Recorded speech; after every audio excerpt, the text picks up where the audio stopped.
Okay, so we're back together again, this time picking up with the types of budgets, top down, bottom up, and negotiated. So this now is a slide looking at top down budgeting. And top down budgeting is common, especially in very large organizations, but maybe actually probably the most common, period. Top down budgeting refers to a budgeting method where the senior management prepares a high level budget for the company, and the company's senior management then prepares the budget based on its objectives and then passes it on to the department managers for implementation. Sometimes managers may put forward suggestions for the budget before the budget preparation. Whether their contribution to the budget process will be used or not is at the manager's discretion, of course. And after the budget is created, the management makes specific allocations to the different departments, which must then create their own budgets based on that allocation. So this is top-down budgeting. Now, there are advantages and disadvantages, for everything, it seems like. So during the top-down budgeting, the company's management really considers these past experiences and the current market conditions. Sometimes those are referred to as PESL, which stands for political, economic, social, technological, legal, and environmental. VUCA is another one, VUCA, that you could look up. And there are others like that, just acronyms that help you assess market conditions in the world around you. And so they use the previous year's budget, for example, and the financial statements as a benchmark, right, a starting point for making allocations to departments and functions. Senior management may take inputs from lower level managers, which helps acknowledge the concerns of the regular staff who are asked about implementing the budget. Right, that's who's going to have to do it. So they also consider internal and external influences, as I mentioned, maybe tax legislation, even maybe some margin pressure or profit. Increase or decrease in salary costs, etc., and profitability levels of their peers, things like that. So this is how that works. So the budget features an overall corporate functional approach because senior management is concerned with this overall growth of the organization, which allows management to allocate resources to departments. All right, so that's a little bit about that. Now, there are always disadvantages too. In fact, one of the most common things I ever heard, how many times have I heard a principal technologist say to me, why didn't they just ask me, right? Whether it was a technical solution or a budget input. And it's a great question, right? It was more difficult in that case to get buy-in. So the level of motivation decreases here with this top-down approach since the managers are required to implement the budget, but they don't own the budget-making process, right? And so these people below you that don't take part in the preparation of the budget may therefore lack incentive to ensure its success, right? So you'd want to clearly tie your annual strategic goals to theirs to ensure their continued buy-in. And senior managers, really, though, on the opposite hand, aren't involved in those day-to-day operations that the lower people are. And so we, sometimes in senior management, don't have a realistic expectation or view of expenses related to each actual department. So really lower level managers may find it difficult to implement these budgets. So I think it's useful to bring them into the conversation early. Now there's also bottom up budgeting. So unlike top down budgeting, bottom up budgeting starts at the department level and moves up to the top management. So the departmental heads and managers, they prepare their budgets based on the present information and past experiences, and then they present it to the senior management for approval. So they take into account margin pressures, market conditions, actual costs, things that will make their budget more realistic and attainable. And so if you can manage the time for this, this is really a great way to go. Not my experience, but a great way to go. Reserve analysis should be part of this equation. So reserve analysis as it relates to budgeting, right, is an analytical technique to determine the essential features and relationships of components in project management, right? And to establish some sort of reserve for the schedule duration or the cost budget or the estimated costs or funds of a project, right? So you can create reserves that go against the schedule, but turn that into a dollar amount, like you may need more resources to catch up, or are just cost. But either way, you want to use common like terms whenever you do reserves, and a dollar amount is a common term, right? Contingency reserves. To have these reserves not part of your budget, but identified and on the side. Reserves are, whether management or contingency reserves, a risk management response. So we'll talk about this again when we come back to Chapter 7. But as it relates to the budget, be aware that reserves also then, once you've determined the need for them, have to go into the budget process. Here's a slide that shows the difference between contingency reserves and management reserves. So don't worry about all the lines on this slide yet. We'll come back to it another time. But in earned value management, the yellow line is my S curve. That is the planned spend line from the start of my project down in the bottom left to the budget at completion in the green box on the right.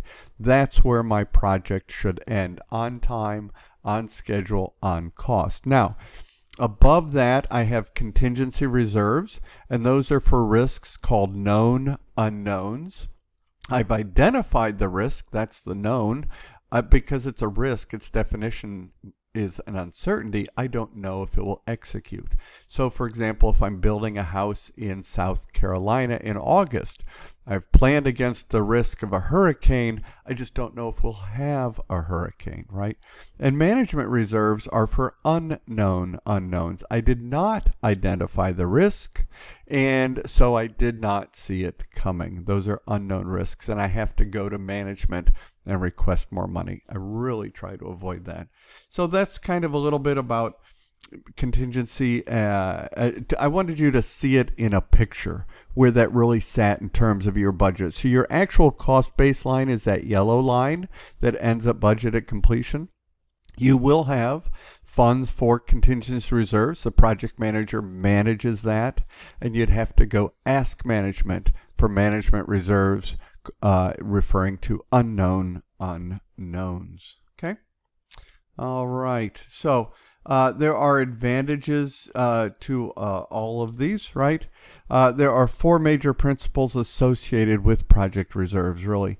And these principles are described as: we've assessed the risk, we establish the reserves, which are as specific as possible.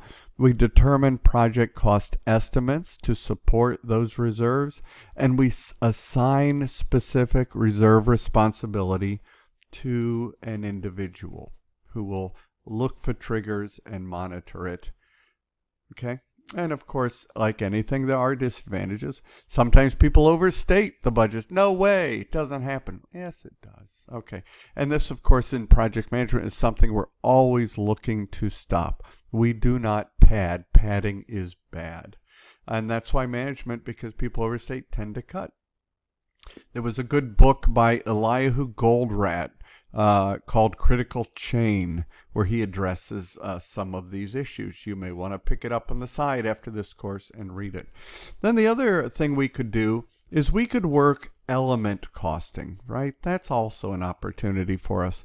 And so a cost is composed of three elements, basically material, labor, and expenses. And each of these three elements can be direct and indirect, right? For example, direct materials and indirect materials, or direct labor and indirect labor, direct expenses and indirect expenses. We talked about those definitions, I believe, already. But an example of a direct labor would be the project manager themselves, who is building it, the actual deliverable. And indirect labor would be the administrative assistant who is helping the project manager, but not really contributing to it. So here are some examples. No, I'm not going to, let's see. So, okay, now I'm going to, there was an example of estimating that is covered well enough in the literature. I think you can review that. I did want to make the point, though, I think this is an excellent discussion topic, is that project budgeting tends to be iterative. It's a negotiation in action, right?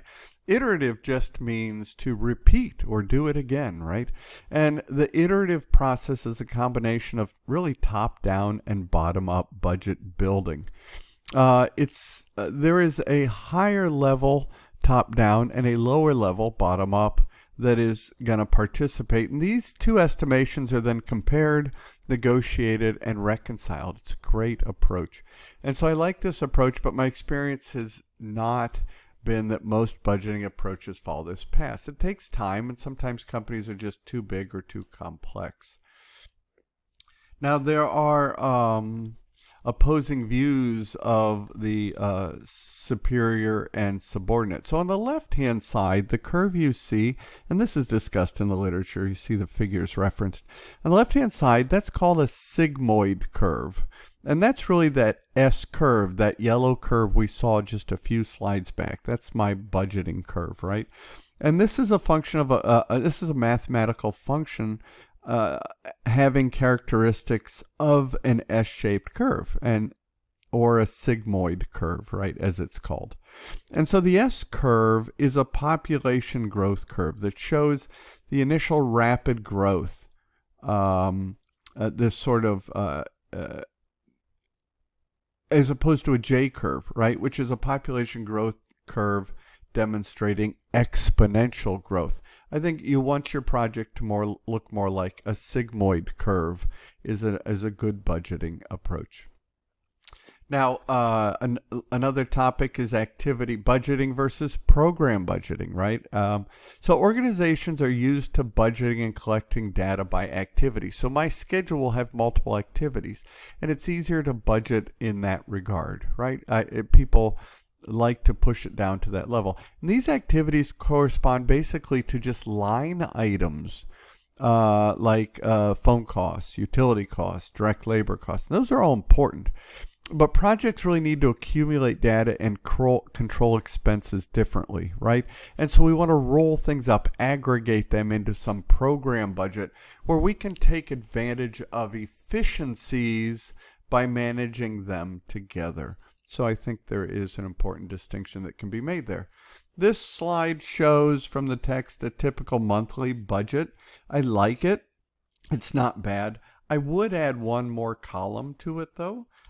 Because besides just actual costs, you have commits. You have costs that you've committed to but haven't been paid out yet, right?